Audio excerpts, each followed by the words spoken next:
in that we have the Ogerpon, Cornerstone, and Whimsicott are overlapping here. I think an interesting thing to note about Whimsicott this format is specifically the niche that it has over Tornadus, especially with the rise of Miraidon now.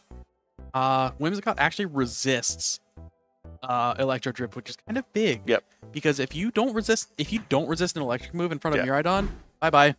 Also, it's just a very good Sash wielder, because it's a lot of Sashmons suffer from the fact that Urshifu's Rapid Strike exists, but a lot of times Urshifu is just going to invalidate that, and the fact that Whimsicott just doesn't get knocked out by Surging Strikes ever. Even Wicked Blow. Yeah, even I mean Wicked Blow. It's just one big hit, but even Wicked Blow, and there aren't really that many other multi-type or multi-attack hits. Obviously, Iron Crown's not really in the metagame right now. Mouse Hold's not really in the metagame. So only thing else that's coming to mind is Triple Axle, but I don't think anything. Most things don't even relevant run at present right now. It's a little bit of a risky move. But yeah, I think like 72% effective accuracy. Basically, yeah. If you have wide lens, I think it gets a little bit better, but obviously, not a lot of people are working into that. So things that stand out to me here, pretty standard Koraidon that we've seen through most of the format so far. Terra Fire, Clear Amulet with Flame Charge over Flare Blitz is the one big thing. I like that as an anti-Tailwind option. Well, yeah. Maybe not exactly anti-Tailwind, but like if the opponent sets up Tailwind, it gives you a mon that, while you delay the Tailwind a little bit, once the Tailwind lapses, you'll have the speed advantage to work with afterwards, especially because you have a lot of Pokemon right now that are really, like, it's specifically 3 big ones that are in the 135 speed tier. Yep. That's going to be your Koraidon, your Miraidon. Yeah. Yep. One of the big things that both Whimsicotts have access to is Encore, and that was another thing that I wanted to talk about with niches and stuff. One thing that Tornadus can't do that Whimsicott can do is Encore, and Prankster Encore is very, very strong. You just punish a lot of protects, punish a lot of fake outs, you punish a lot of, random priority moves. You even have like cool little interactions with like Ursaluna Blood Moon, where you can like Encore yourself into Blood Moon for one specific turn, get like priority Blood Moon, stuff like that. It's just a really good way to force a lot of positioning issues for players. So yeah, I think, but the big thing is that Carry has the Fergraf on his team, which is obviously going to shut down most of what the Whimsicott's going to try to do, at least in terms of encoring. The Whimsicott obviously does have moves that work around that because it has Sunny Day, Moonblast, Tailwind, Encore. Yeah, it's only really the Encore that's going to get stopped by the Far Draft, but I mean that's fine. Like from my experience, I noticed that Whimsicott, if it's not clicking Encore, typically tends to set its field conditions and then either leaves the field or goes down. Yeah. To allow a clean switch. So I think as long as you can still get like some of your game plan going, the Sunny Day is a failsafe in case the weather gets set up here against it, which there's actually no counter weather. Yeah, there's no weather. There's no counter weather, no counter terrain either. Yep, and there's no so basically the Miraidon and the Koraidon are generally going to act unopposed in terms of setting their abilities and just being able to utilize those. It's just going to be a slugfest here. Yep. One big thing is that with the Sunny Day on Albert's Whimsicott, he is eschewing Protect, which Carries does have, which is big given that neither Whimsicott can taunt each other, but they do have Encore. It's going to be interesting to see. I would assume both Whimsicotts are going to be very, very near max speed, so we could see some speed ties come in from specifically the mirrored Pokemon of Whimsicott and Ogerpon Cornerstone. But we do have leads coming out. Yeah, so Whimsicott, Fluttermane. We're going to see Whimsicott, Fluttermane coming out for Albert, and we're going to see Whimsicott, Miraidon coming out for Carry. So what we're going to do is we actually will move the team sheets around so that they correlate to so they're on the right side. So instantly, things that stand out to me are that the Fluttermane is choice specs, and it typically in this format, Miraidons have been not as fast as they can be, and Fluttermanes typically are to take advantage of Sun. So we're going to see, it's going to be probably a reasonably explosive opening turn, especially with Whimsicotts. Whimsicotts are fragile. Fluttermane is typically pretty fragile, and Miraidon has innate bulk just from being a restricted Pokemon, but typically it is not run with a lot of defensive investment itself. It's actually crazy if you look at Miraidon's stats. Despite all the damage that you see it do, it only has the same special attack stat as Fluttermane. Yep. It just so happens that you have the Electric Terrain modifier, you have the Hadron Engine modifier, you have the Terra Electric modifier like we're seeing right now, you have the Choice Specs modifier. It's just like Hey, yeah, the effective base power of Electro Drift, if it hits into the weakness, is like 625 or something. Yeah, Good luck. It is a crazy amount of damage. So we do see the Whimsicott, so we see Terrestrialization come out, we see Tailwind come out from the Whimsicott. Whimsicott was moving first, which is going to be mirrored with a Prankster Tailwind from Albert. It looks like Carrie's might be faster. It could be a speed tie. I think they're both max speed. It could be a speed tie, could be faster, we'll see. But the Miraidon takes the Moonblast Bye-bye. acceptably well, and yeah, just an unbelievable amount of damage. That's one of the things that, you know, in prior formats we've seen with like Urshifu Rapid Strike and Rain teams, where you just want to try to stack as many modifiers as you can onto some sort of attack and just deal as much damage as you can immediately. And that's just like, that's a huge.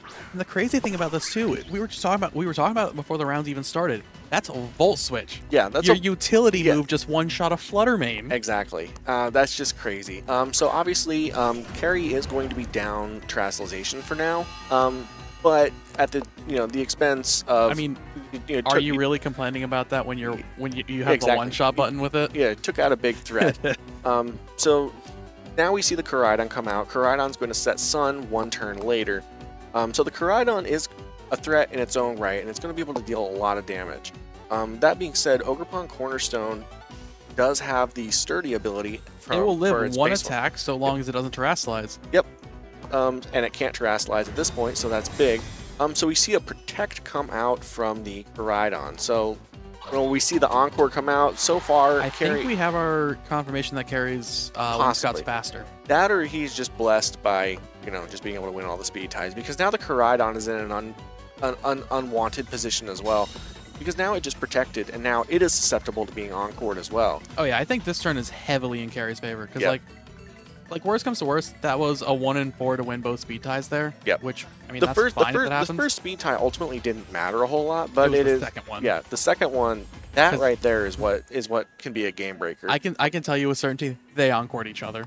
I would assume so. Yeah, it just makes sense. And it's a way for Albert to try to get back in the game. Now Albert is just extremely far behind. And like, yeah, I mean, you still will have a Miraidon in the back, like just staring you down, and you're down. Yeah. You're down something like a Flutter Mane, which, case in point, just the difference of what the modifiers can do. That specs Flutter Mane versus specs Miraidon in neutral attacks. Yeah. And that is the difference of what like Hadron Engine plus Electric Drain does for you. Yep. Well, I guess you have Terra Electric behind. So we're gonna see the Whimsicott pivot out. Koraidon just goes for an attack though. Ooh. So we're gonna see the Flame Charge come out. That being said, it did not Terrastalize. So we're gonna have to see, specifically what Carrie went for. We see a Moonblast go in. We see a Moonblast go in. That's just gonna pick up a one-hit knockout. Anytime your support mon gets a free knockout under the opponent's restricted, that is just big game. Even if your support mon just gets a knockout, usually on like a high value mon. Like, yeah.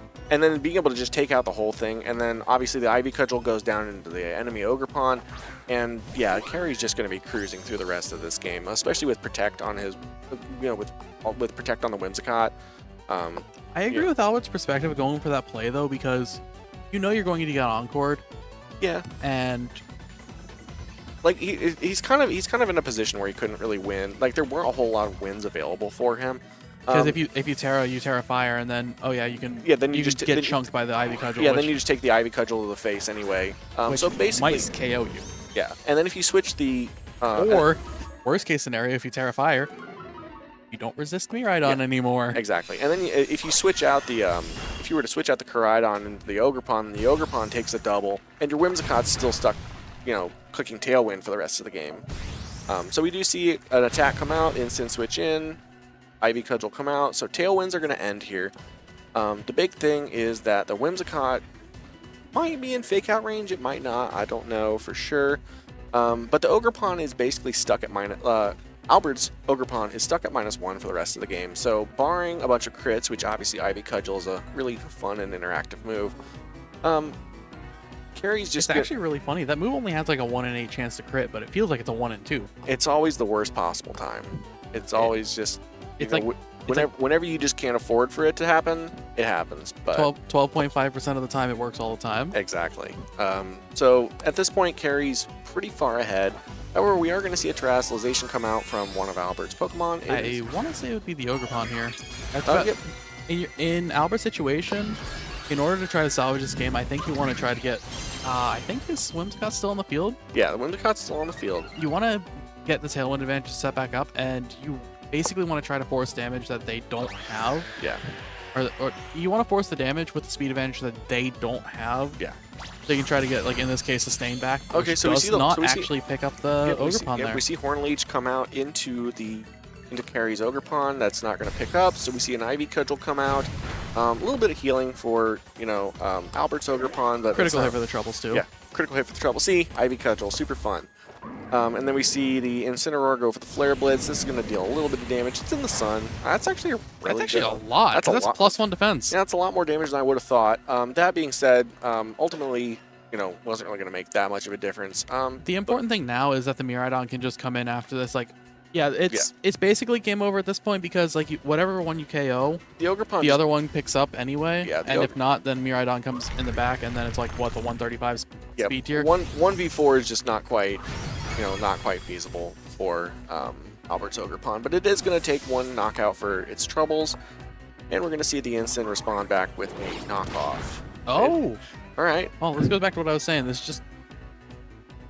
yeah, the Whimsicott's still on the field. The Whimsicott's still there. So it was a 1v4, especially with 2 single target attacks at -1. Yeah. And now you set up the delayed Tailwind. Yep. So inevitably, they're kind of just going through the motions. Carrie has won, but it is, Albert is under no pressure to concede if he wants to take an extra minute. Oh yeah, I think if you're in Albert's scenario, it's an interesting thing to note against specifically Miraidon in particular. I would not say that Albert lost the game on the spot, but it's more something of the nature of Miraidon. You always have to try to find line with. Okay. If you make the wrong play into Miraidon, there are times you can lose instantly on just from it. Now, with that all being said, the Ogerpon did take another knockout. That being said, the Miraidon, if it wants to be, will be faster. Tailwinds are matched. So again, once again, Carrie's taking a little bit of a longer route to get the game over with. But one way or the other, this game is going to end. I think if you're in Albert's scenario, I agree with using the Flutter Mane to attack into the Miraidon. Yeah. I think that just the nature between Miraidon and Koraidon is especially Miraidon plays into just a hyper offense mode. I mean, we sat here and talked about it ad nauseum. Yeah. Electro Drift is the strongest move in the format. Basically, yeah. The crazy thing about Miraidon is that you get to play a hyper offense team, but you also get to since Volt Switch is such a strong move for you, you also get to play with a bunch of defensive pieces. Like the Incineroar is just a really good switch in when you just get to hit something extremely hard and then just switch out to your defensive tool rather than taking return damage. So we do see a discharge. Carrie's just taking no chances with contact moves because Electro Drift is actually a contact move. Could have been Volt Switch, probably shouldn't have been Draco Meteor. Discharge is acceptable, I guess, if you just want to win the 1v1. But it's all basically the same. Even if the Ogerpon was to get a double protect here, Carrie still has extra turns of Tailwind, and he literally can't click anything other than a damage move. So we do see Albert finally going to concede. So that's going to be game 1 to Carrie D'Ortona. I think if you're in Albert's position, though, I still agree with playing that game out, just because yeah, for sure. Even if you end up losing the game, I think it's worth taking that little bit of time, take the notes that you need, be able to assess what Pokemon here were high value in that matchup, which ones did not do as much as I thought. Yep. How can I adapt to it? I think the adaptation that if you're in Albert's position, I think with something like Miraidon where you have explosive damage, I think you have to play explosive back into it. Yeah. I think the Flutter Mane was, in my honest opinion, I think the Flutter Mane was a correct bring. I think if you're very certain that the Miraidon is just going to click Terra Electric and do damage into you, looking at the damage range now, if you're in Albert's position, do you think you would feel comfortable with your odds of actually picking up that Miraidon if you Terra Fairy your Flutter Mane? Based off of the roll that it looked like, I don't think typically that's going to knock out. However, I'm not really exactly sure what specific other moves Albert's really going to want to go for. It's kind of a difficult matchup. I think there's some amount of counterplay options, and obviously we're going to find out what he comes up with. I think Carrie's Carrie's game plan is reasonably straightforward. You just want to get Miraidon in. You want Miraidon to do a bunch of damage. Try to clear yourself a little bit of a path. Volt switch out. You know, if you can get a KO, you know, sometimes you're going to get a KO for your troubles as well, you know, on your way out, which is unbelievably insane. I think another league scenario we can consider is Ogerpon as a matchup, or as like an option into this matchup here. Especially if you're worried about Miraidon just taking that much immediate damage, just protect it. Follow me. Yeah. Both their Ogerpon have follow me. Yeah, so basically both players get to play with 2 focus sashes, which is pretty cool. It really just depends. There, you know, there's a lot of, you know, counterplay that both players are going to have to think of. So we're going to see leads going to game 2. You know, we're going to see same leads for Albert. He is obviously... I actually agree with this lead from Carrie as well. Yeah. Because you put the Miraidon in... It's not that you put the Miraidon in a position to just click a really explosive electric move. Again, what happens is this Fluttermane cannot terrasilize. Yeah. If it does...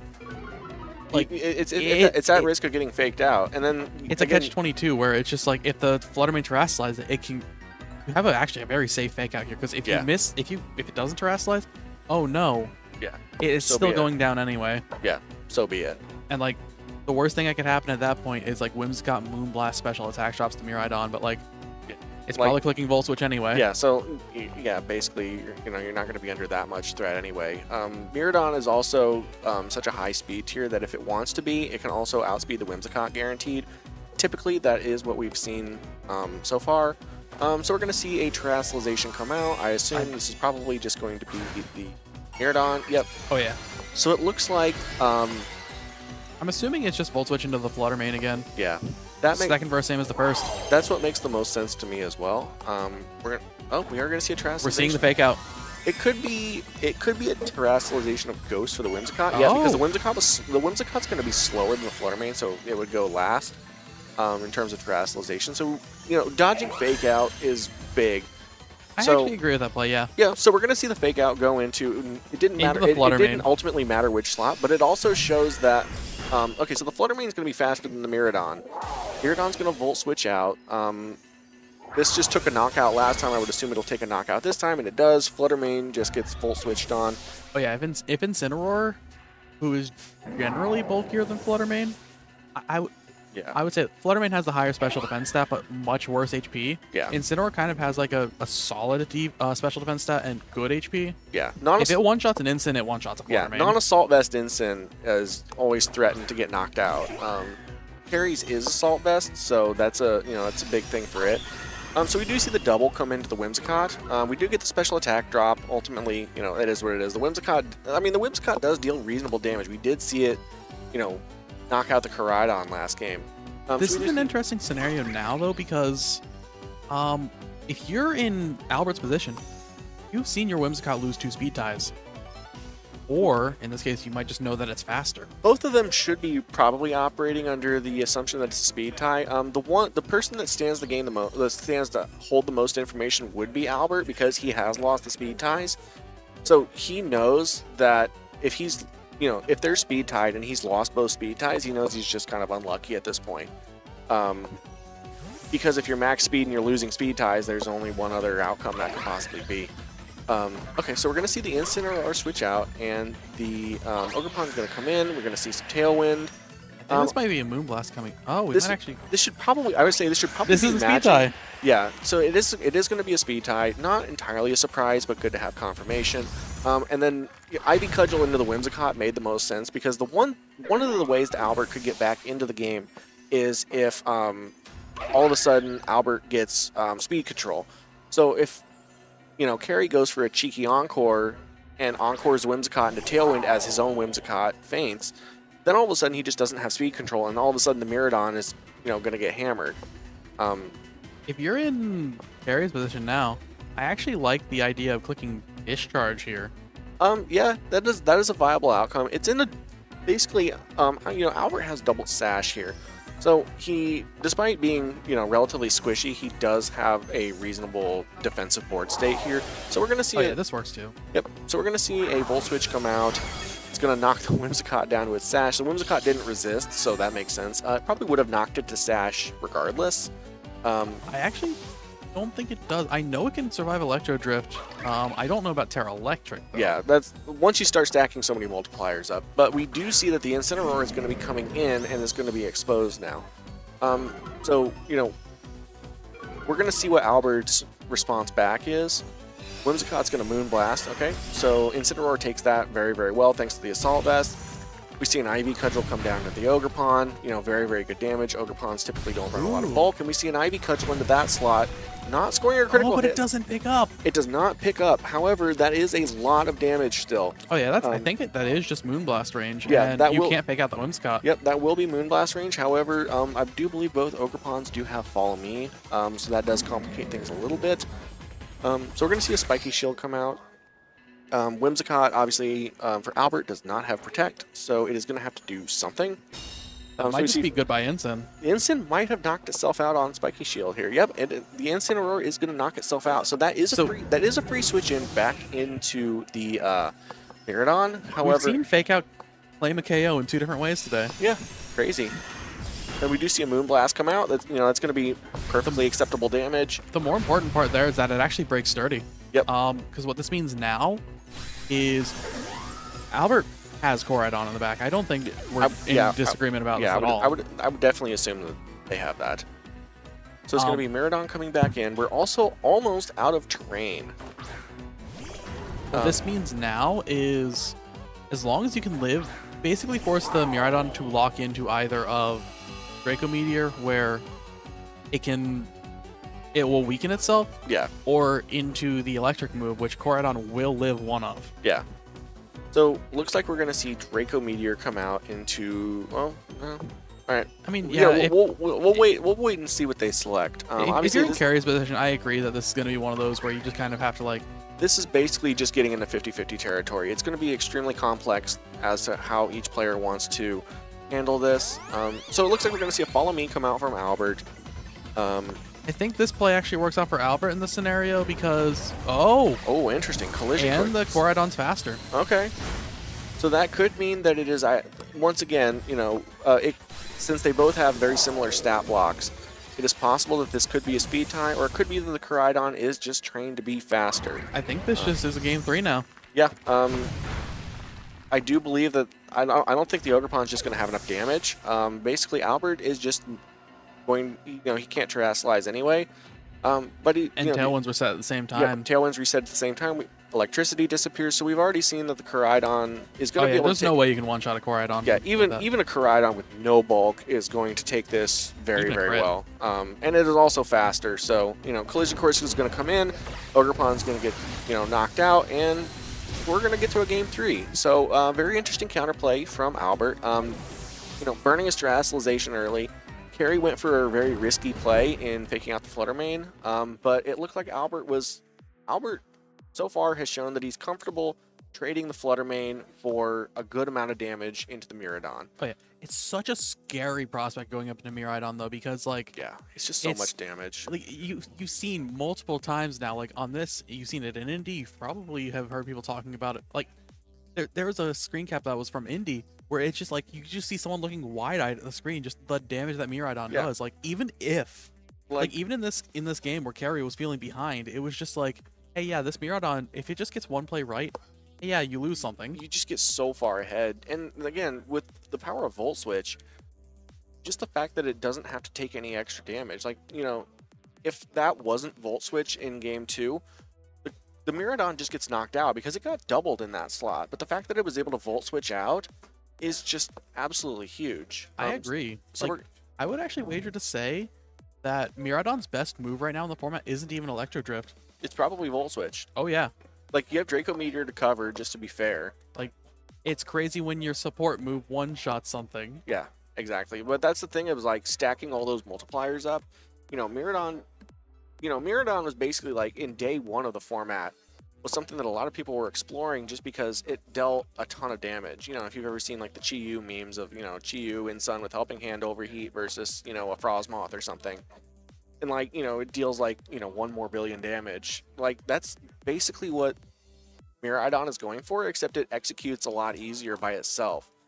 And you're not running inaccurate moves. Like you have Draco Meteor, obviously, but Draco Meteor is kind of just a break glass, break glass in case of emergency type move if your electric moves aren't good enough. I think prior to Indy, the prospect of Miraidon was more like, I think a lot of people were leaning into the Quark Drive aspect of it. Yeah, they were doing more like Terra Fairy and with like 4 future pair. Oh, we have a disconnect. We have a disconnect in game 3. Okay, so that we're is just gonna unfortunate. we're just gonna take a moment to get the game set back up. Yep. So going back to what I was talking about with Miraidon though, I think looking at like the starter reg, a lot of people were looking at the support potential of Miraidon because of Quark Drive. Yeah. And people were looking at it as kind of like an enabler rather than, you know, the whole hyper carry in and of itself. I love that term, hyper carry. Yeah, it's basically just, you know, it's going to do as much damage as it possibly can. And like one of the ways that you can kind of make up for the lack of bulk in its investment is just knock something out every turn. You know, it's really difficult to, you know, score singular knockouts, especially when it gets to pick and choose its targets. Oh, and like here we are trying to find out what's the best Quark Drive mon. I think Miraidon is the best Quark Drive mon. Yeah. Yeah, turns out getting a free life orb on top of your electric terrain life orb, on top of your choice specs, on top of your Terra electric life orb, like, you know, you just keep stacking life orbs and choice specs onto this thing, and basically when you're hitting with Terra electric helping hand in any volt switch and everything, you're dealing like 5.2%, like 5.2 times damage or something like that, and that's not even counting if you're hitting with what's the move? I have it on the sheet. Electro Drift. Yeah, if you're hitting with Electro Drift, it's actually like 6 times damage. That's the funniest thing. Is like we're sitting here talking about like, oh yeah, Miraidon does a lot of damage. So much so, and we're talking about like how Electro Drift, like the damage potential of it is. This Miraidon has only clicked Volt Switch and Discharge. Yep. I clicked a Draco once, but like most of the KOs it got were with Volt Switch. Yeah. And that's crazy. And that's one of the things to note when you think about counterplay to Miraidon was that, you know, a lot of people were thinking about, well, you know, we can run Terra Ground Mons, we can run Lightning Rod Mons, you know, things like Rhyperior have entered people's builders here and there. I think an interesting mon that'll play nice into a format where Miraidon is at the forefront of the meta. I wouldn't say it's at the forefront of the meta, but it's up there. Like, it is something you have to be. It is something you have to be very keenly aware of, because otherwise it's just going to blow a hole through your defenses. People got reminded that it exists. Yeah. Ting Lu, I think, is something you might start seeing pick up in future events. Yep. I think it's got a Terra that I can work with in setting up for Kali Ice. I mean, it's a Dark type into Kali Shadow. Yep. So you force it to Terra. You also weaken the Astral Barrage. You weaken, in the case of Miraidon, you wall Miraidon. Yeah. Well, you at least wall the electric part of it. A lot of times what you're going to end up seeing are people's counterplay is going to be either Lightning Rod, Terra Ground, or like something like the Lightning Rod Terra Fairy mon, like you know, like Raichu and Rhyperior. I was seeing some people running Thunderous Therian as well. Yeah, Thunderous Therian. Volt Absorb is obviously going to be a little bit weaker than Lightning Rod, just because you don't redirect. Yeah, because eventually the Miraidon's going to realize it can just start hitting the other target instead. I mean, that's why it runs Discharge, I think, is just to get around specifically Lightning Rod and more Lightning Rod than Volt Absorb, but the idea is still there. Yeah, just being able to beat like Follow Me type stuff is really big game, because otherwise you could theoretically see, you know, something like Pachirisu re-enter the builder. Obviously, I am not advocating for it. It's very cute, but I'm not advocating for it to enter the builder. But it is something that I think people might explore at some point or another. Mean, it's an electric rodent that gets an electric community. It's a Pikachu clone with Follow Me. Like, yeah, that's actually the interesting thing about. I was sitting here trying to crack the joke. I'm like, just use like Palmot or Raichu, but like, no, it does get Follow Me, which is like kind of cute. But unfortunately, the power level for it's way too high around it. It's probably just not quite there. But if somebody can make it work, then congratulations. You know, maybe we're just waiting for the second iteration. You know, a 10-year anniversary of Seijun's Great Triumph this year. Yeah. So that'll be interesting. Okay, so all right, looks like we're getting set up for game 2. Players are setting up. We had a disconnect, so they're just getting rules and team set up. Yep. So we're gonna get back into game 3. Obviously, unfortunate time for that to happen, but you know, it is what it is. It gives us a moment though to at least catch our breath, because like, we kind of had to sit there and like, it's exactly what I had said going into this. It's going to be a slugfest where it's just like typically KOs are going to get traded. It's not going to be how the first game was, where it's like you're getting chunks of damage out, or you're getting this. The chunks of damage are going to be, you know, they don't want a piece of you. They want the whole thing. And that's what Miraidon's for. It's here for the whole thing. Imagine you have 4 chocolate bars that are all like, say, like 4 segments each. If the last game was like, hey, yeah, this Calyrex is taking like 2 segments off of like each Pokemon, Miraidon just like chomp on like the whole thing. Miraidon's just gonna melt it down, and it's gonna melt it down. Turn it into like one big piece of candy, and then just like bite off that. So all right, so we're gonna see leads come in. It's same leads, so neither player changed anything up. It looks like. And this is generally the leads that both players seem to have settled on in Game 2 as well.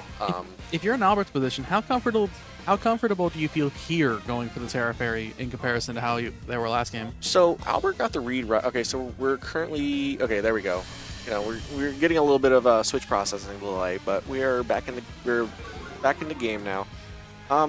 I think in terms of leads, so Carrie showed that Carrie is willing to, make the big read and try to go fake out. Albert made the safe play and just went into double ghost with the terrestrialization on Whimsicott. Basically, the mind game is that does Albert think that he needs to terrestrialize again with the Whimsicott, or... I think if you're in Albert's position, I think you can feel safe enough to Terra Fairy here. And if you do that... You can. Oh, okay. There's a Chi-Yu coming. Okay. I know what he's going for. Okay. I'm looking forward to this. Let's see this. I'm saying the way that you match Miraidon's explosive power is having explosive power of your own. Yep. And it is very fast, but it is not the fastest thing in the format. Again, typically, most Miraidons are not run as fast as they possibly can be, instead choosing to deal as much damage as they can. So we're going to see that blue blast come out, and it lives! Oh, that is so clutch. I mean, that's still actually not half bad, because you can bring the Whimsicott back in. So with the critical hit and the Beads of Ruin, the Flutter Mane probably just took about 3 health bars worth of damage here. So that is a very, very big live. Basically, the big call there was Albert going to terrestrialize or not? Carrie lost Game 2. But gets very, very far ahead here because he scared Albert into, the fact that he would make a insane read, like faking out the Flutter Mane. And the fact that, Albert had that in the back of his mind means that Carrie just gets so far ahead here. Obviously, there is going to still, be a lot of counterplay here. But we're going to see Whimsicotts come out. So this being the first deployment of the Chi-Yu, Albert's Chi-Yu is Choice Scarf with Fire and Dark attacks. I'd say the position right now is actually still in Albert's favor to a degree. You have the Miraidon chunked down as much as it can be. So the biggest thing you're gonna have to worry about here is if the Whimsicott, if the Whimsicott has the Tailwind here, I think to be able to do anything. Otherwise, if it attacks, this is smart on Carrie's terms if he locks this in, because this is gonna churn a turn of Sun. And get you closer to ending that. This is also probably a likely turn. It is going to take an unbelievable amount of discipline for Albert to not terrestrialize, and he is just going to go ahead and pull the trigger. But one of the cool things you can do with a lot of hyper offense teams that have some amount of protects is just double protect sometimes, because you put your opponent in such a bad position, or you force your opponent into certain positions. So basically, Carrie was just able to force Albert's hand, and he got a free terrestrialization out of it. Now Carrie gets to operate with perfect knowledge of what type everything's going to be for the rest of the game. Yeah, at this point, the Ogre, you might not even need to worry about like the Miraidon cleaning up the game, because the Ogerpon can just like because now super effective cudgel and everything. Now the Ogerpon just has Ivy Cudgel and stuff. So now we see a Collision Course come out. And now, again, Carrie is operating with perfect information at this point. So we see a little bit of chip damage come down from the Spiky Shield because of Collision Course. We see Ivy Cudgel being locked in, and so one of the other things is we're going to have staggered tailwinds from here on out. So what that means is that one player is going to be clicking tailwind before the other player. So obviously there's infinitely more immediate returns here for Carrie because he gets the tailwind first, and he's going to get a knockout here because there's not really a Chi-Yu spread that was going to live this from that range. That said as well, though, so now, how are you going to get the tailwind back up and actually get? Okay, I actually agree with this because you need to break starting. Yep. So here we go. We get a bunch of damage down. Collision Course was an interesting read. I think there could have been some argument for Flame Charge. I agree, because it means that in the event that the Miraidon and the Koraidon were speed tied, that you actually just straight up win. Yeah. So basically, it would have been like looking towards the end of the game to see if you could try to get out of tailwind stuff. So this is going to be a really smart Encore, because one of the ways that Albert could get back into the game is flame charging stuff. And with Encore, you basically just guarantee to lock it into something that isn't flame charged. It is unlikely that it is going to protect here just because of the threat of getting stalled out. We do see a spiky shield come out on the Ogre Pond. That is smart. What else are we going to get? We're going to get an Encore that's going to lock into collision course. One other thing interesting about Encore mechanics is that it doesn't always, I don't believe it locks a specific target, so we could see the collision, so we're going to see the collision course go back into the Ogre Pond. Regardless of what Albert was doing, I think it just targets whatever the last Mon was, but I'm not 100% sure on that. That being said, that's a very advantageous position for, you know, carry here. So now, the Koraidon is locked in the clicking collision course for the foreseeable future, unless it wants to switch out. I'm curious. Do they trade Encores with each other? It'd be funny to just get Encored in an It is Encore possible. scenario. It is possible that they could just go for a 50-50 here. Locking out the Ogre Pond. So it is like, in my opinion, it is unlikely that the Whimsicott would be clicking Encore because of Follow Me for the Ogre Pond. But we're not going to find out necessarily, because, you know, there's an Encore coming out for carry that's big. He's won both Encore ties, or both Prankster ties coming out of Tailwind.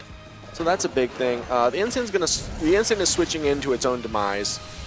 There's no possible way it was going to live that with the 1.3 multiplier from collision course damage. Or Shock Impulse. Yeah, and Oricall Compulse and all that. You know. I imagine the swapped Ensign was also so you can just safely bring in the Miraidon later. Yeah. Once the terrain was down. Yep. So another one. So Albert, you know, obviously gets a free knockout this turn. However, there's 2 Pokemon left. Whimsicott still has a sash up. The Koraidon can only deal so much damage to the Whimsicott, so it's going to be difficult. Albert's Whimsicott is so far just don't want to concede there. Albert's Whimsicott is locked into Tailwind for 2 more turns, so it's not going to be doing anything. So it is possible that if we're under the assumption that that carries Whimsicott's faster, then this Whimsicott might just be perpetually locked into Tailwind. Do you know that they're speed tied? Because Albert won a speed tie earlier in game 2 with Tailwind. So they're I would assume that they are both max speed. They have shown no reason not to be, especially with the speed tiers being faster than Ogre Pond but slower than Miraidon. Knowing what we know about those types of speed tiers and everything. Or Shock Impulse wears off. So we see the Encore and their Tailwind ends there. So one big thing is that Albert does have 1 turn of Tailwind left here for free. So that was one of the big things about staggering Tailwind turns, was that, you know, Albert got Tailwind up last, but gets an extra turn of Tailwind because he started it later. So we're going to see a Follow Me come out from the Ogre Pond. The Ogre Pond's going to be sacrificing itself. Whimsicott clicks Tailwind, and we're going to see a Flame Charge come out from the Koraidon, which has to go into the Ogre Pond because of the Follow Me. And this is one of the downsides of not clicking Flame Charge earlier, was that now the Koraidon's only at +1 speed. If it was +2, then you could actually if it was +2, then you would match Tailwind from Miraidon instantly. But now it is likely that the Miraidon is probably going to outspeed in Tailwind, knowing what we know about speed tiers and everything. If we're assuming it's like the Flutter main speed tier that you would run 191, then that's double to 382. Yeah. Which +2 Koraidon. +2 Koraidon. +1 Koraidon. We already saw that the Koraidon was empirically faster earlier. Either that or it won a speed tie, which, again, Albert would know that information because Albert knows the speed tier of the Miraidon. But we see a Tailwind come out, we see an Electro Drift come out, and that is going to be a knockout. So that's going to be a win for Carrie D'Artona. And with that, Miraidon rides on to 2-0. Yep. So we see the big damage numbers come out. That's a good win for Carrie. Oh, yeah. Looks like that was one of the last tables, so we'll be getting a short turnaround time, and then we will be getting on to round 3. So, yeah, obviously, big takeaways from that game is both teams had to play very, very aggressively. It was kind of just a matter of how you manage the turns where you're not necessarily dealing a ton of damage, like, you know, positioning battles, switching stuff in and out, when to protect, stuff like that, because obviously the first turns all kind of played out reasonably similarly. The It was always like the Flutter Main chunked that and then got KO'd. Yeah, the Flutter Main clicks Moonblast into something. The Flutter Main gets blown up by Volt Switch. They switch out, so on and so forth. I think this is a great example of showing just like what we were saying before, that Volt Switch is Miraidon's best move, because you do that much damage, you switch out, and then like, hey, they have to deal with this later. Yeah. Even if, in like the scenario there, that Miraidon was at 20 health for like 90% of the battle. Yep. And it still was able to just clean up the game. Yep. So with that, we are going to go ahead and go to a short break while we go ahead and get a turnaround for round 3. So thank you all for watching with us, and we'll be back in a little bit. All right.